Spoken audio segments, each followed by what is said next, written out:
Today's video is going to cover expansion parts. I'll break down each one, as well as provide video clips of each so you can see them in action.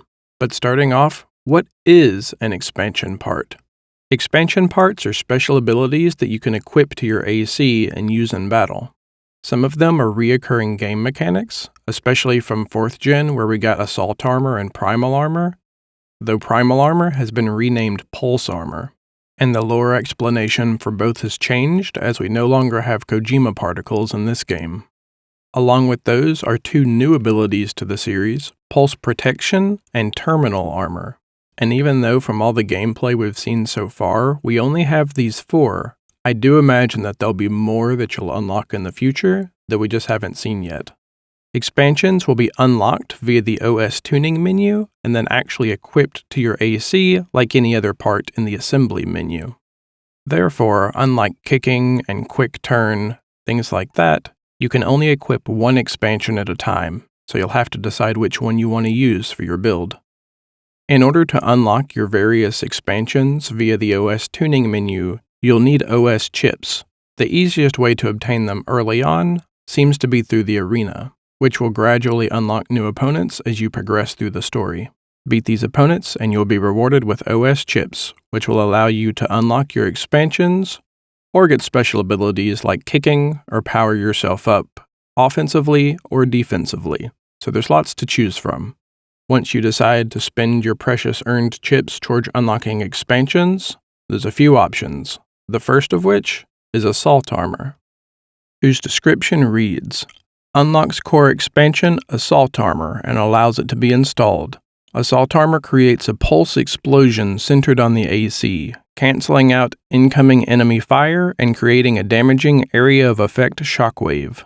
So for those who have played it, it works similar to how it did in 4 Answer, just a pulse shockwave around you. Though this one's definitely a little bit nuanced and refined, and of course doesn't rip off your Primal Armor in the process, because you won't have it. It's also important to say that you can upgrade your core expansions. Primal Armor in question will gain additional charges as you upgrade it. And though we haven't actually seen the fully upgraded version and we don't know how many charges it will get, I expect that we'll get 1 per upgrade for a maximum of 3 uses. But now let's shift over to Fighting Cowboys video to see it in action. Are all you 4th and 5th Gen players feeling nostalgic yet? Did you get a good look? Here, I'll slow it down for you. You're going to see Cowboy back away from Balteus, he'll launch all those missiles, and then there's the Assault Armor that's going to cancel out all the nearby missiles, as well as both damage and stagger Balteus. But you'll see it doesn't catch all of the missiles, there's a few that were outside of its radius. You can also see in the lower left part of the HUD there's a flashing red 1, and that'll represent both the charges he has left, as well as the remaining cooldown on his Assault Armor. Your next option is going to be Pulse Protection, a purely defensive ability whose description reads, unlocks core expansion Pulse Protection and allows it to be installed. Pulse Protection creates a pulse barrier in a fixed position, providing cover from enemy fire until the barrier reaches its durability or time limit. And just like with Assault Armor, there are 2 additional upgrades which both provide additional charges. So essentially this ability just creates a static barrier around you that'll allow you likely to move in and out, but doesn't allow enemy projectiles to pass through. Interestingly, it doesn't say that it cancels out your projectiles, so I'm curious if you can use it and then fire from within the barrier. That would be my guess. But without further ado, let's jump into the video. This one has Vati Vidya, either cosplaying as Samus or sponsored by McDonald's. And you'll see him use that pulse protection right here to blow up all those incoming missiles. And you can see that duration is pretty short. Let's take a closer look. After circling around, he's going to back away from Balteus, and with all those incoming missiles, his pulse shield's not going to do it, so he'll use pulse protection. And you'll see it cancels out all the missiles in the area, but seems to either have a fairly short duration or a fairly low durability, or maybe it just goes to show how much damage that missile wave will do. So yeah, since both Assault Armor and Pulse Protection do cancel out incoming enemy attacks, but Assault Armor does additional damage and stagger, I'll be curious how useful Pulse Protection is in comparison. I have to imagine that that video clip just doesn't do it justice, and that the durability of it, or the utility of it being able to move in and out of this barrier and fire while your enemy can't hit you, more than makes up for it. But time will tell. Up next, we have another defensive option, Pulse Armor, whose description reads, unlocks core expansion Pulse Armor and allows it to be installed. Pulse Armor creates a pulse barrier that trails the AC, dramatically increasing defensive performance until it exceeds its durability or time limit. Interestingly, Pulse Armor will only get one additional upgrade to expand its charges, rather than the probable 2 additional charges that we see with our last couple abilities. Another interesting thing to note is its description of trailing behind the AC. I'm curious on this one if you move fast enough if you can actually outrun your own Pulse Armor, or if it'll be as useful for lightweight ACs as it will for something like a tank. But we don't know for sure, so let's take a look at the video. This time around, we're going to have Rubicon 925, but it's not actually the AC I want you to pay attention to. Rather, it's Balteus. See, we don't actually have any video of an AC using Pulse Armor, but we do have video of Balteus using it. Take a listen, and you'll see what I mean. Main system, reactivating combat mode.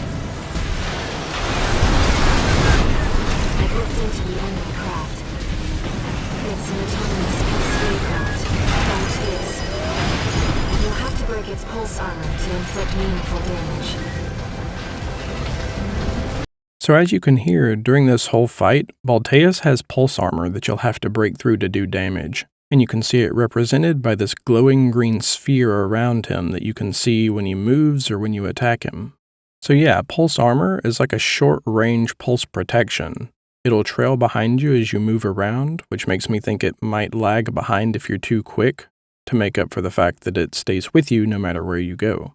And even though it dramatically increases your defense, unlike pulse protection, it doesn't actually just outright cancel the projectiles.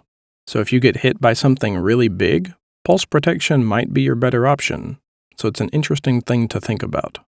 And next up is the 4th and last expansion part that we're shown, Terminal Armor. Its description reads, unlocks core expansion Terminal Armor and allows it to be installed. Terminal Armor automatically triggers a pulse barrier when the AC's AP reaches its limit, greatly enhancing defense until the barrier reaches its durability or time limit. When equipped, activates automatically when AP falls to 0. And this is one whose description I don't think actually does it justice. Essentially what it is, it's Guts from Monster Hunter. If you're hit and your AP, or your armor points, your health essentially for those who haven't played Armored Core before, would drop to 0, it's just going to drop to 1 instead, and you'll survive the attack. It does talk about greatly increasing your defense, and we get a look at this in this sort of pulse armor barrier that will come up around us once we drop to 1 AP, but we don't really know if that's completely invulnerable, or if you have to use a healing charge in order to survive the next hit. Maybe it just increases your defense.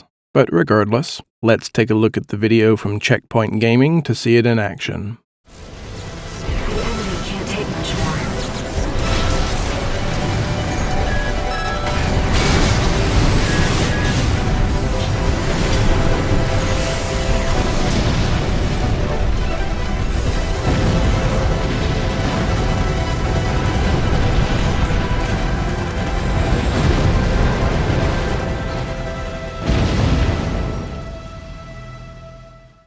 And again, we're going to see it slowed down here. So he goes from about 1200 AP, takes that hit, drops to 1, and you see this pulse armor come up around him.